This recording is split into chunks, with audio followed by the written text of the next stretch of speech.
Shalom. Shalom. I'd like to start with saying that I was actually not supposed to be here right now. Yeah, I'm sorry. I was really not supposed to be here right now. I'll explain to you why. I'm from Israel. I'm Israeli. I'm born and raised in Jerusalem. And as far as I was concerned, you guys just exist. That's it. I knew there were Jews around the world and of course in America, but that's about it. I had no idea more than that. Apparently, something happened when I was 17. I joined an experience that was a trip in Israel with Americans and Israelis my age, traveling in Israel for a full month. And without being too dramatic, that changed my life. It really did. I can say this, and it's funny coming from an Israeli.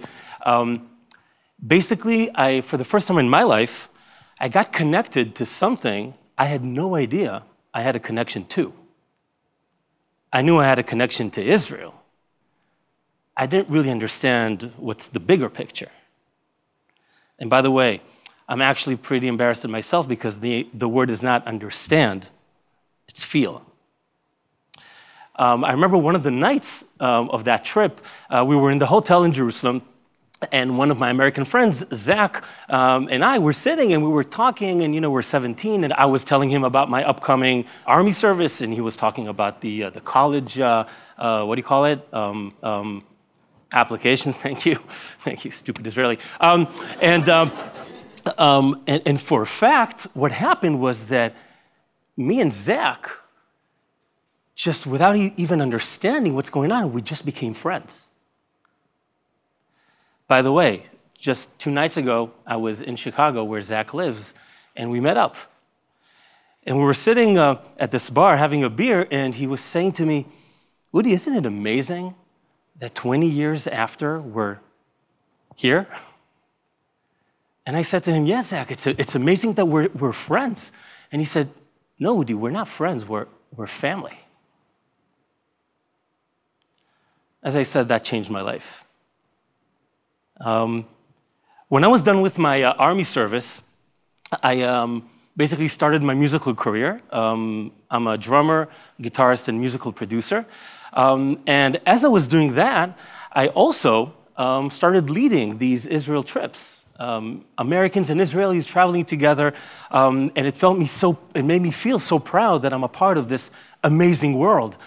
By the way, at that time when I started, I had no idea that what I'm doing was education. Really. All I knew is that I was doing something which is a part of something which is bigger than I am. And that was amazing. A few years ago, on one of the trips that I led, it was a birthright trip, one of the participants, Dan, came up to me and he said, Udi, sir, so you're an Israeli musician. Is the music that you guys do here in Israel, is it like holiday songs? After I got rid of my being offended face, I mean, not that there's anything wrong with holiday songs. I said to him, actually, no, Dan, why we don't do holiday songs? Why do you think that? Well, he said, with a straight face, he said, well, holiday songs are Jewish songs. You're Jewish. You live in the Jewish state. Makes perfect sense. After I got Dan acquainted with a little bit of Israeli music, and by the way, to be more specific, contemporary Israeli music, I thought about Dan's question. I thought about Dan's knowledge before the trip. I thought about Dan's assumptions. But more importantly, I actually thought about the shock that was all over Dan's face when the other Israelis on the trip and I gave him Israeli music to listen to. Ladies and gentlemen, I can just say this from my own point of view. But there is one thing which is the most important in what we call Israel education.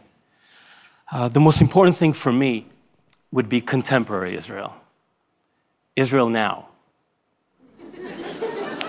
Sababa. Sababa, right? Sababa, right? Guys, in the past 2 decades, there's not a single non-Israeli Jew who had been to Israel and didn't come back home thinking about that word, saying it out loud, repeating it constantly, driving people crazy about that word. But actually, I'd like to point out this thing that even though that specific person says that word and he feels so connected to it, he may be actually feeling a stronger connection to the Israeli who had taught him that word. And maybe the circumstance and the atmosphere that took place. It's not only about the word, it's basically about the people. I can truly say, and maybe this will come to shock, is that even English what I'm saying right now? Whatever. It may come as a shock, thank you, to you. Actually, sababa is not even Hebrew. It's awesome in Arabic, but we use it in our Israeli slang. And wherever there's slang, there's life. And wherever there's life, there's contemporary culture. When I think to myself about what I see, the most interesting thing in contemporary Israeli education is what I look at it as the Bible, the Tanakh of true Israeli education, and that would be mifgash. A true mifgash meeting is people with people. No filters, no boundaries, just people. Just like Zach and I. And when you get people just being with each other, you get friends. And that's the most important thing. And I know that as much as probably we all love Israel and we all love the sights of Israel and we all love the stories of Israel, the most important component of Israel is the people of Israel. And by the way, let me say this to you. I'm sure that each and every one of us who's dealing with Israeli education has a list of reasons and circumstances that had brought him to play in this festival. But I'm asking, will that list that each and every one of us has, that we feel so connected to, will that list relate to our kids?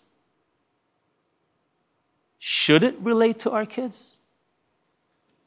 Because maybe, more than giving them what we love, maybe we should give them options of their own. And if we use mifgash, if we use actual people to meet with, we give them the options. By the way, it may convey some aspects of education that maybe we are not fully approving of. But hey, do you guys want us to go into your own chess box when you were 16? But I'm saying that taking that risk in the bigger picture would be the most amazing thing. Try to imagine school kids here Skyping twice a week with Israeli kids in Haifa. Having that strong connection. The teacher doesn't tell them what to talk about, they're just talking. And they're experiencing things together. Sharing ideas, sharing thoughts. Wow, that's incredible. That's contemporary Israel. And nothing beats authenticity. And meeting with Israelis is the most authentic experience one can have. Because by the way, no one can bring contemporary Israel better than contemporary Israelis. Another great tool that we have is music.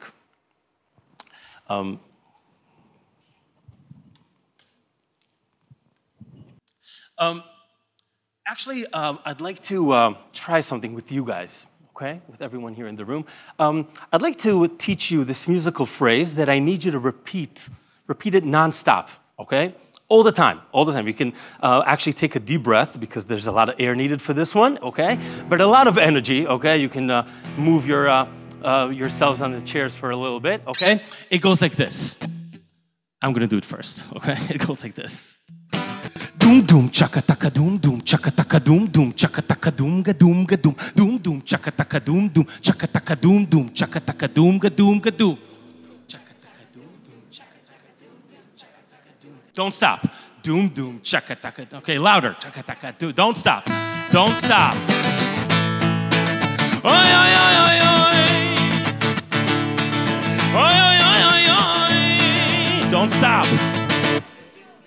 אז מה קרה לך? אני בן אדם בסך הכל תמיד מנסה להיות סבבה. תני לי למה, כמה, כי אני צריך את הריגושים שאת עושה לי שמה. אני ככה שקוע במין חלום, שיא הרגש, אז תביא לי קצת אהבה. אני רק אדם באמצע החיים, בדרך לשמיים.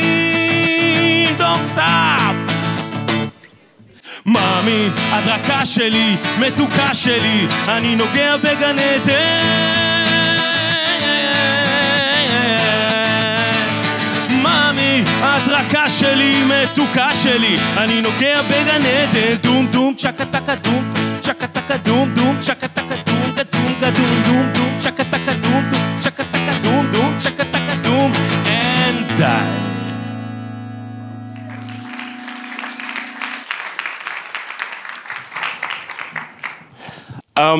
So,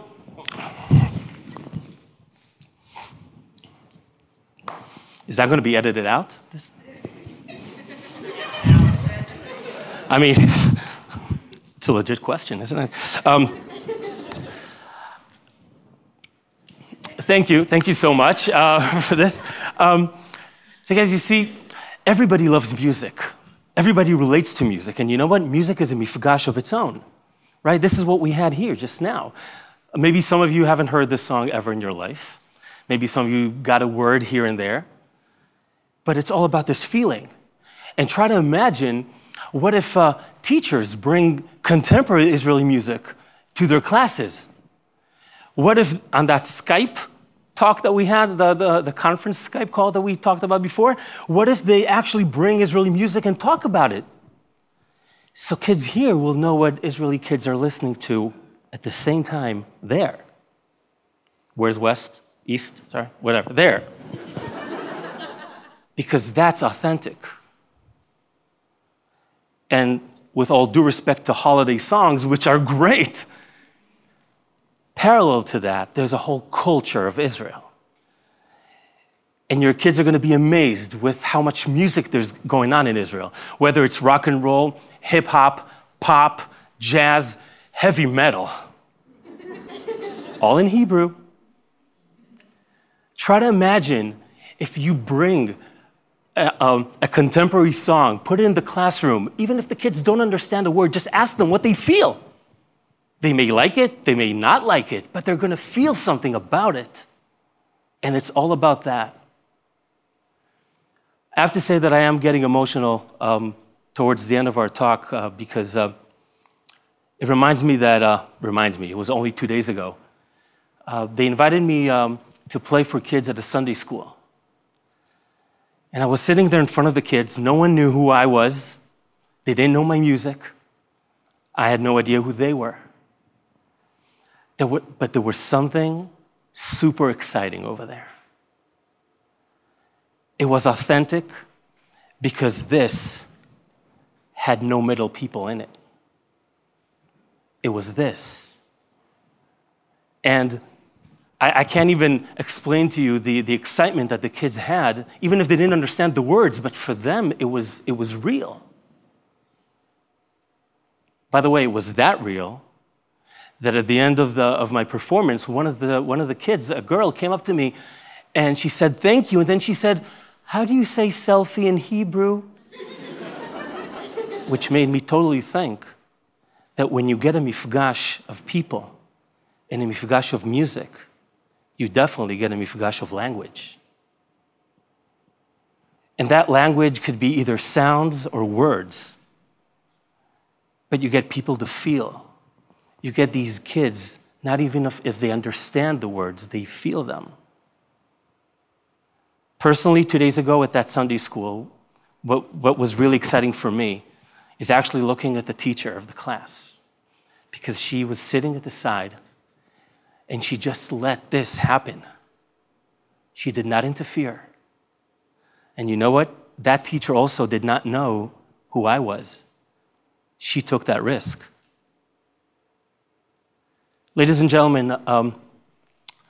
towards the end, I'd like to say that as educators, we always want our kids to love and relate to things that we love and we relate to.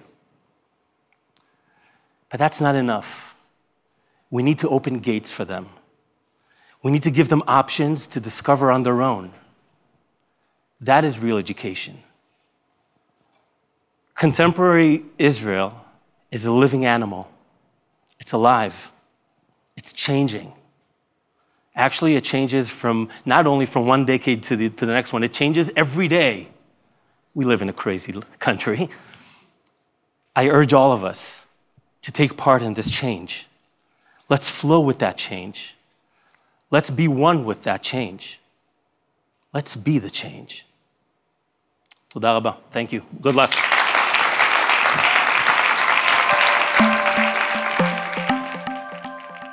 Thanks for watching Eli Talks. Click through or subscribe to the Eli Talks channel for more inspired Jewish ideas.